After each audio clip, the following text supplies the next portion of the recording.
নামাও একরকম। এই দেখো শীত চলে গেছে তো এটা এখন এই জামা প্যান্ট কাচতে যে কি অবস্থা।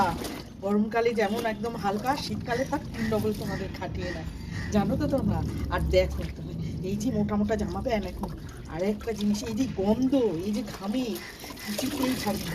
কী করবো, আজকে এখানে চলে এসেছি ছাদে, একবারে টেনে আনতে পারবো না ভারী জিনিস, তাই।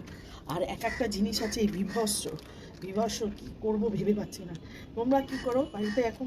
সবার তো ওয়াশিং মেশিন আছে, তাও কি ভারী ভারী জিনিস ওয়াশিং মেশিনে কাটা হয়? হয় না তো। আর গন্ধ কি করে যায়? আমি তো সার্ফে কাটছি, এত এতে কাটছি, তাও যায় না। কি জানি কি হবে, আমার ভালো লাগে না এত। তাও একটা জিনিস 2-3 বার করে কাচতে হয়, আর পেরে উঠি না। তোমরা কি তাই করো না কি? এই দেখো আমি এই কাটছি, ভালো লাগে না এখন এসেছি। তারপরে এই যে হ্যাঁ কী দিবি এটা, এখন আমি পারবো কাচতে? যা গন্ধ, ওরে বাবা রে, ধরতে পারি না। কেন? কী দিবি তুই আমাকে? কী দিবি? কী দিয়ে কাচবো? হ্যাঁ, কী দিয়ে দেখি, কী দিয়ে কাছে? আমি কিন্তু ধরতে পারবো না তোর কম্বল। কম্বলে এত গন্ধ, আমি ভিজাতে পারি না, নাক তুলতে পারি না এত। বন্ধুরা, তোমাদেরও কি এরকম হয়? কম্বলে হাত দেওয়া যায় না, কম্বলটায় এত গন্ধ হয়, মানে ঘর বন্ধ থাকে, সকালবেলা থেকে গন্ধ, সবই গন্ধ। মানে কি করে যে এই গন্ধ যাবে ভেবে পাচ্ছি না। কি কি দিবি? কি এটা দেখি? তাই, ও কম্পোট। আচ্ছা আচ্ছা, ঠিক আছে। এই যে কম্পোট, বন্ধুরা তোমরা জানো এই কম্পোটে কাচলে ভুলে গন্ধ চলে যায়, জিনিসও পরিষ্কার হয়। তো জানি না তো, আমি দেখি তো আজকে কেচে বলছে যে সুগন্ধি এরকম কম্পোটে কেচে বলছে এর আগের বার যে কেচেছিল তাই গন্ধ চলে গেছে। এই দেখো, এর মধ্যে বলে কিছু মেশাতে হয় না, আমি জানি না। এই যে কম্পোট, এই দেখো এই কম্পোট দিয়ে আমরা কাচ্ছি। তোমরাও কিন্তু এই জামা প্যান্ট, এখন জামা প্যান্ট না, বেশি করে উলের জিনিসপত্রগুলো, জামা প্যান্টের থেকে এখন জামা প্যান্ট তো এমনি কাচবে, আর উলের জিনিসগুলো গরমকালে তো জামা প্যান্ট আছে ঘামের গন্ধ হয়, আর এই উলের জিনিসগুলো যে এত গন্ধ, তোমরা বেশি করে এই কম্পোট দিয়ে কেচো। আমি তো বেশি করে প্রথম কাচ্ছি, আমি জানি না, আমি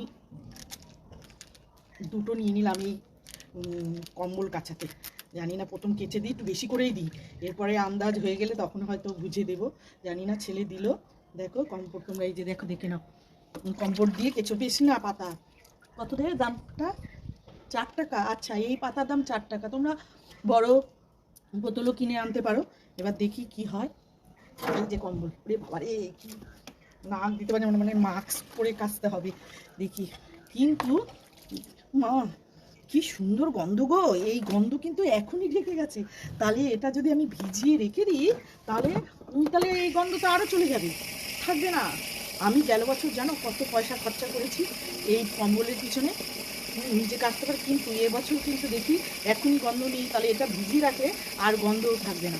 তাহলে তোমরা কিন্তু ব্যবহার করতে পারো এই কম্পোস্ট। দেখো আমি আরও এনেছি, যেহেতু শীতে জামা প্যান্ট আমার কাচতে হবে তার জন্য। দেখো বন্ধুরা, কাঁচা হয়ে গেছে আমার কম্বলটা, আর ম্যাজিকের মতন কাজ করেছে। আমি ভাবতেই পারিনি, আমি প্রথম কম্পোর্ট দিয়ে কাচলাম, আর এই জন্য এর আগে অনেক কষ্ট হয়েছে, হ্যাঁ, আর বুঝতে পারিনি।